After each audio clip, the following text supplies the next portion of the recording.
நம்ம எதிர்பார்த்து எதிர்பார்த்து காத்திருந்து கிடைக்கிற வரம் குழந்தை பாக்கியம். அப்படி கிடைக்கிற குழந்தை பாக்கியம் சில நாட்கள்லேயே சிலருக்கு இல்லாமல் போயிடுது. சில குழந்தைங்க கருவிலேயே இறந்து போயிடுறாங்க. சில குழந்தைகள் பிறந்த உடனேயே இறந்து போயிடுறாங்க. இப்படி ஒரு நிகழ்வு ஒரு வீட்டில் ஒரு பெற்றோருக்கு நடந்துச்சு அப்படின்னா உடனேயே அந்த பெற்றோரும் சரி, அவங்கள சுற்றி இருக்கிறவங்களும் சரி என்ன பேச ஆரம்பிப்பாங்கன்னா, நான் என்ன பாவம் செஞ்சேன்னு தெரியலையே, எனக்கு இப்படி ஒரு நிலமை ஆயிடுச்சு, என் குழந்தை பாதியிலேயே என்னை விட்டு போயிடுச்சு, சுற்றி இருக்கிறவங்க நீ என்னதான் பாவம் செஞ்சியோ இப்படி உனக்கு நடந்துருச்சு அப்படின்னு நம்மளை காயப்படுத்துகிற மாதிரி தான் சொல்லுவாங்க.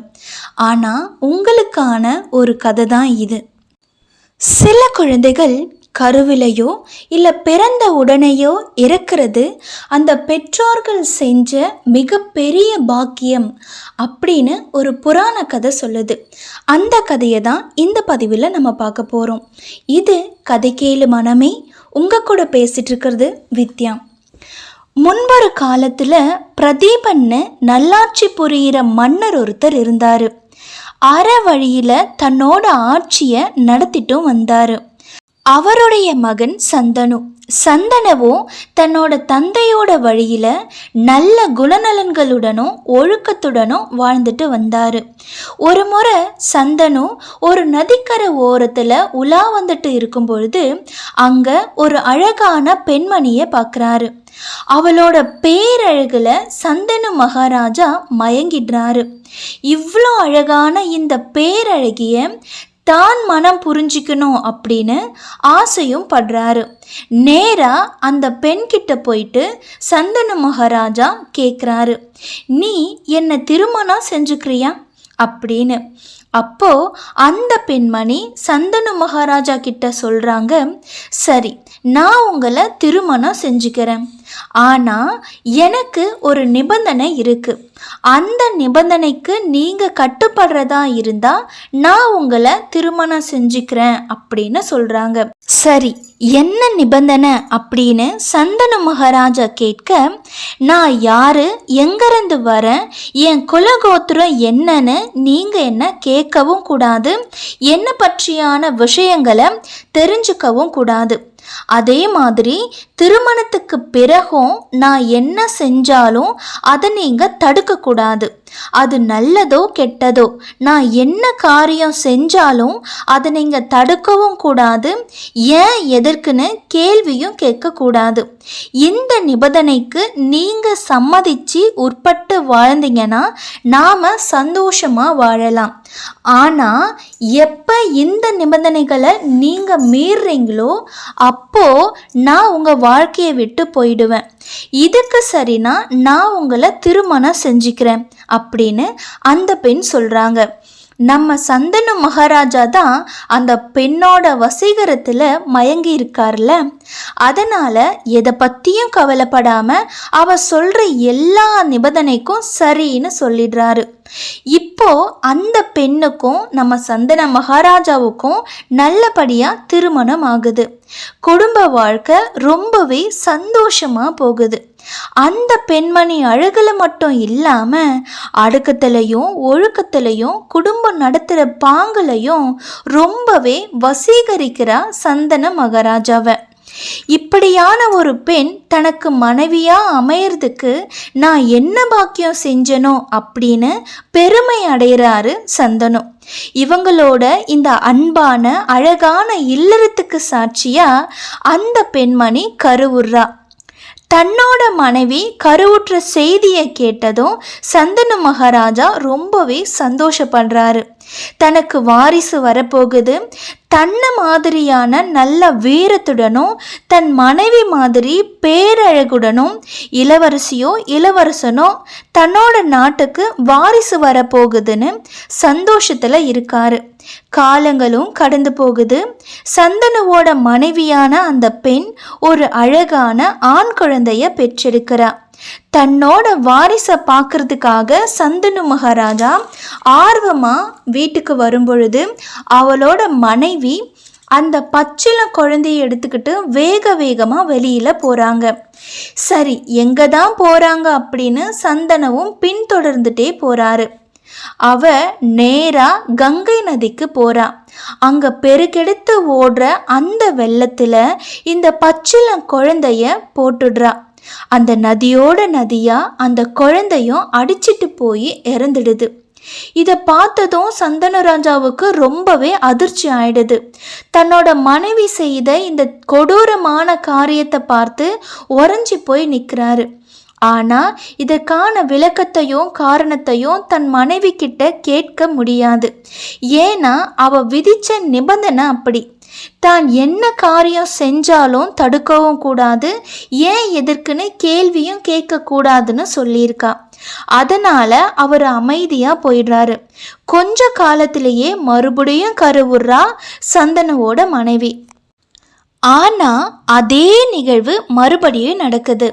இரண்டாவதாகவும் அழகான ஆண் குழந்தை பிறக்குது. அந்த குழந்தையையும் கங்கை நதியில் கொண்டு போய் போட்டுடுறா. இந்த முறையும் சந்தனுவால் எந்த கேள்வியும் எழுப்ப முடியல. பொறுமையாக இருக்காரு. இது ஒரு முறை 2 முறையோட நிற்கல. 7 குழந்தைகள் ஆண் குழந்தைகளாகவே பிறக்குது. அந்த 7 குழந்தைகளையும் கங்கை நதியில் போய் போட்டுறான். இப்போ 8வது முறை கருவுற்று இருக்கா. இந்த முறையும் 8வதா ஆண் குழந்தையே பிறக்குது.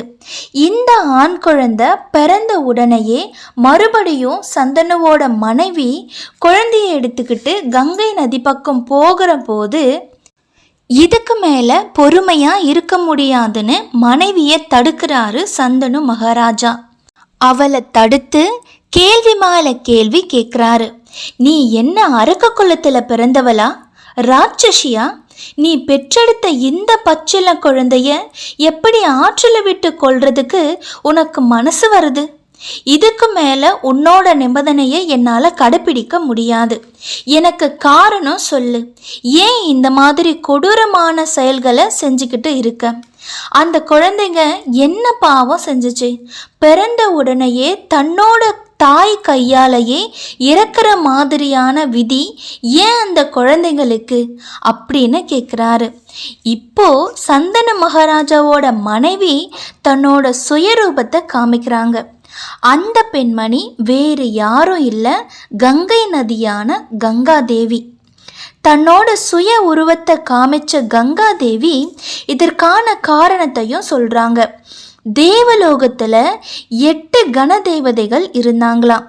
அவங்களோட பெயர்கள் தரன், துருவன், சோமன், அபன், அனிலன், அக்கினி, பிரத்யூஷன், பிரபாசன். இந்த 8 பேரையும் அஷ்டவசுக்கள் அப்படின்னு அழைப்பாங்களாம். ஒரு முறை இந்த அஷ்டவசுக்கள் தங்கள் மனைவிகளோட பூலோகத்தில் ஒரு காட்டில் நேரத்தை கழிச்சுக்கிட்டு இருந்தாங்களாம். ரொம்ப சந்தோஷமாக உல்லாசமாக இருந்திருக்காங்க.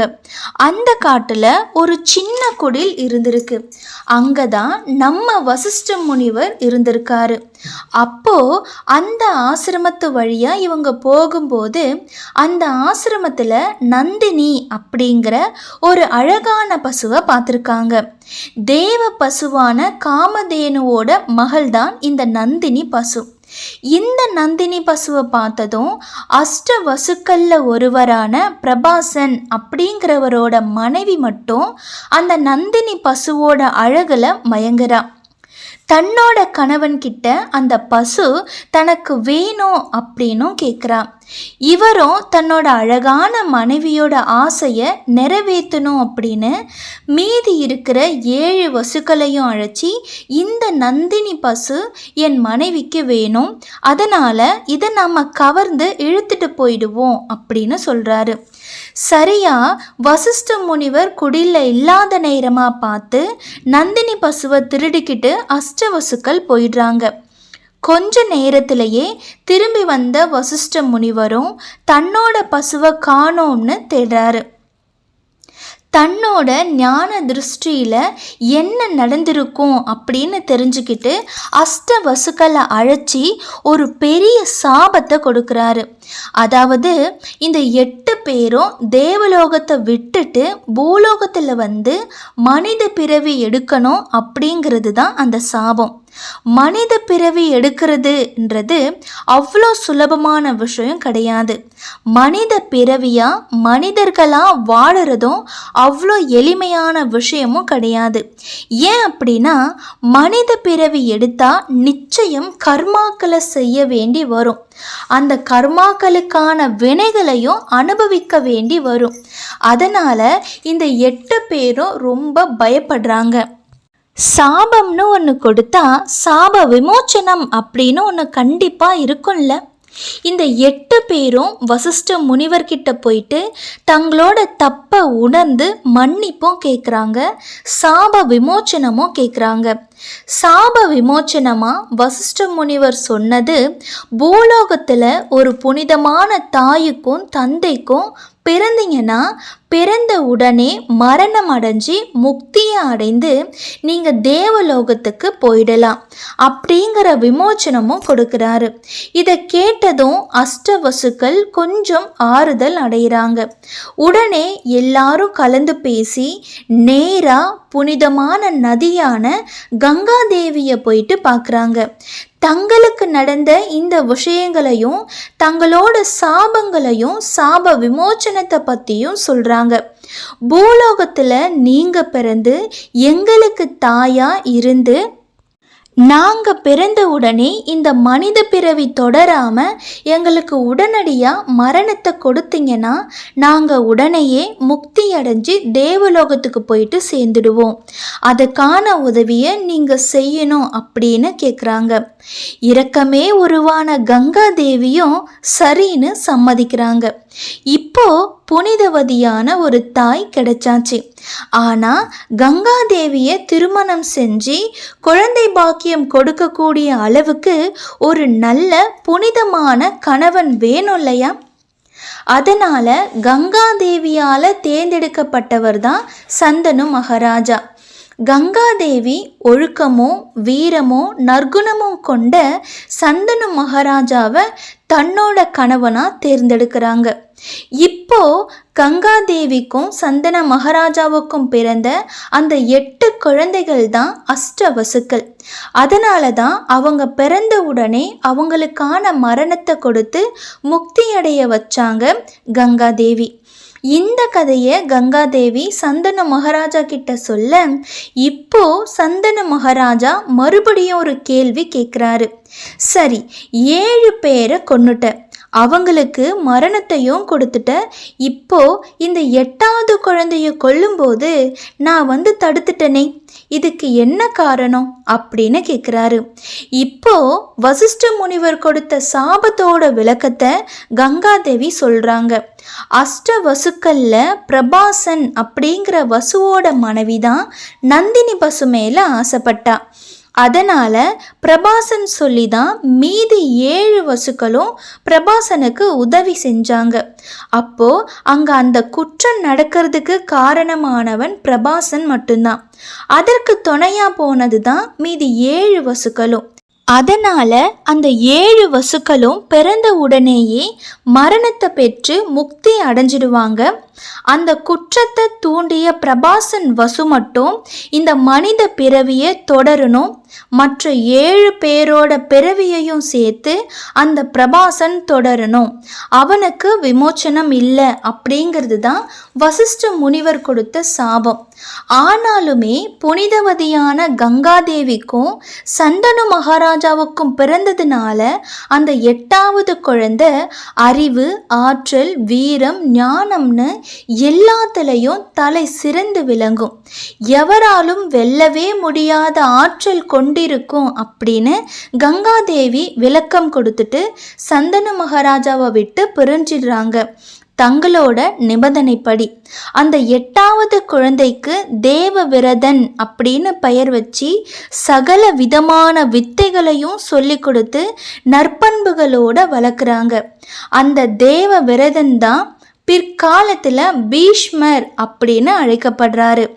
ஆமாங்க, மகாபாரதத்தில் தன்னிகரற்ற தவிர்க்க முடியாத ஒரு கதாபாத்திரமாக வாழ்ந்தவர் தான் பீஷ்மர். அவர் தான் கங்காதேவிக்கும் சந்தனு ராஜாவுக்கும் பிறந்த 8வது குழந்தையான அஷ்டவசுக்களில் ஒருவர். என்ன நண்பர்களே, எங்கள் மனசில் ஒரு கேள்வி எழுப்பிட்டு நீங்கள் ஒரு கதை சொல்கிறீங்களே அப்படின்னு நினைக்கிறீங்களா?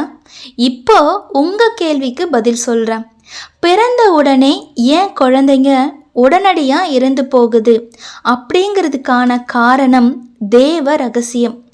அவங்களோட முற்பிறவியோட பலன்னு கூட சொல்லலாம். ஆமாங்க, மனிதர்களாக பிறக்கிறதே நம்ம கர்மாக்களை கழிக்கிறதுக்காக தான். பிறந்த உடனே இந்த மனித பிறவியை தொடராமல் கர்மாக்கள் எதுவுமே செய்யாமல் உடனடியாக மரணம் கிடைச்சிச்சின்னா நிச்சயமாக முக்தியும் கிடைச்சிடும். அப்படியான முக்தி கிடைக்கக்கூடிய குழந்தைகள் தான் பிறந்த உடனே இருக்கிறாங்க. இப்போ சொல்லுங்க, ஒரு பெற்றோர்களுக்கு குழந்தை பிறந்த உடனே இருந்துச்சு அப்படின்னா அவங்க பாவம் செஞ்சு இருக்காங்களா? கண்டிப்பாக இல்லை. ஒரு ஆன்மாவுக்கு முக்தி கொடுக்கக்கூடிய அளவிற்கான அந்த கருவை சுமப்பதற்கான பாக்கியம் அந்த பெற்றோருக்கு தான் கிடைச்சிருக்கு. புண்ணியவதியான அவங்க வயிற்றில் பிறந்து அந்த ஆன்மா உடனே முக்தி பெறணும் அப்படின்னு இருக்குது.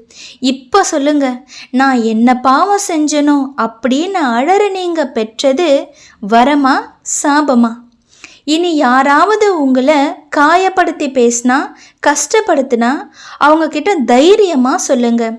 குழந்தைங்க கருவிலையோ இல்லைன்னா பிறந்த உடனேயோ இறக்கிறது அவங்களோட பூர்வ ஜென்ம பலன். அவங்களோட முக்திக்கு காரணமாகவும் கருவியாகவும் நீங்கள் இருக்கீங்கன்னு தைரியமாக சொல்லுங்க. நீங்கள் இழந்த அந்த செல்வம் இன்னும் கிடைக்கலையே அப்படின்னு ஏங்குற அந்த குழந்தை பாக்கியம் கூடிய சீக்கிரத்திலேயே உங்களுக்கு கிடைக்கணும் அப்படின்னு நான் இறைவனை வேண்டிக்கிறேன். இந்த கதை உங்களுக்கு பிடிச்சிருந்தா லைக் பண்ணுங்கள், ஷேர் பண்ணுங்கள். நம்ம சேனல் கதை கேளு மனமே மறக்காமல் சப்ஸ்கிரைப் பண்ணி வச்சுக்கோங்க. மீண்டும் ஒரு நல்ல கதையோடு உங்களை நான் சந்திக்கிறேன். நன்றி.